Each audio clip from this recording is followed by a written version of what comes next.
Hi, this is Alt Lover 85, and today I'm actually reviewing Rendezvous, which is a Mexican movie on Amazon Prime. It was directed by Pablo Olmos Arayales, and it stars Antonio Alcantara and Helena Puig. It's a movie about two people that meet online and they go on a date and they start at a museum and then they walk to the man's home, Eduardo, and then from there, the movie takes a lot of different twists and turns, which I will talk about later on. And I really thought that this was a fun movie. It was shot in black and white, and I think that really heightened the stylistic elements of it. I really liked the way that they used the environment, and it was actually shot in sort of like one take where the camera was always following one of the characters. So I thought that was cool, and that was actually one of the things that got me interested in the movie in the first place. It tells that in the trailer, but I don't recommend watching the trailer because it does give away some pretty important things. Or at least it gives away enough that when you watch the the beginning of the movie with the knowledge that you get from the trailer, you're wondering what's going to happen next. Um, so before I go into spoilers, like I said, I thought it was really well acted, and the pacing moved pretty well. And I thought that there was a variety of different characters that come in, which is cool, and the performances, like I said, all around were really good. So now I'm going to talk a little bit about spoilers. I'm not going to go into necessarily every single thing, but I do think that the way that the movie lets you think one thing and then changes it is really interesting. So this is a spoiler warning. So one, two, three, four, five spoilers now. So basically, what you find out is that these two, it wasn't just sort of a serendipitous meeting, but he basically planned to meet her because he thought that she killed his brother. And it turns out that, yeah, she did, but for a while, you're not even sure. Like, you think it sets it up like he's the one that's the killer. And that's actually what the trailer does. So you really think all the time that I was watching it, I'm like, oh my God, she's in trouble. And then I thought, well, maybe it'll switch up, but you just don't know. And it kind of keeps going back and forth. He ties her up.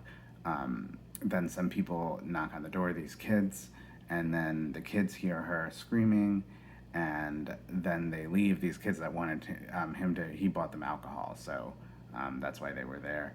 So then his friend comes over, and then she actually unties herself, and basically she's down there, and you're just wondering because at some point you know that both he poisoned the wine to knock her out, which is how he got her tied up, but also that he has a gun, and so you're sitting there wondering when is that going to become relevant, but you know that it probably will. And all the time when they're in the kitchen, I was always wondering, oh no, is this going to be the time when somebody gets shot? So the friend comes over, the friend leaves, and then at that point, there's the two of them, and so he is basically saying, you know what, maybe I made a mistake. Maybe you're not really a serial killer, because she had actually been around a bunch of different guys, and they all disappeared, and so he was doing research in order to figure this out. And so he was saying, no, maybe you're not, and I don't know if maybe that was a ploy, but it just seemed kind of like a bad move because if you know she's a killer and like you knew that you had her tied up, why would you leave multiple times to go downstairs? I mean, like, I wouldn't do it. I mean, obviously, would I be trying to do that in the first place? No, but if I were to say try to get revenge, I certainly don't want the person to be able to untie themselves and come back downstairs.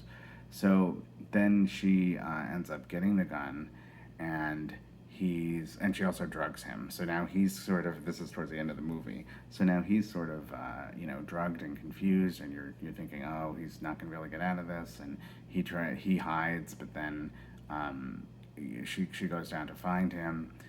She can't find him. He tries to attack her, and then lo and behold, the cops come like barging in because the kids that were there before alerted the cops and said like there's something going on.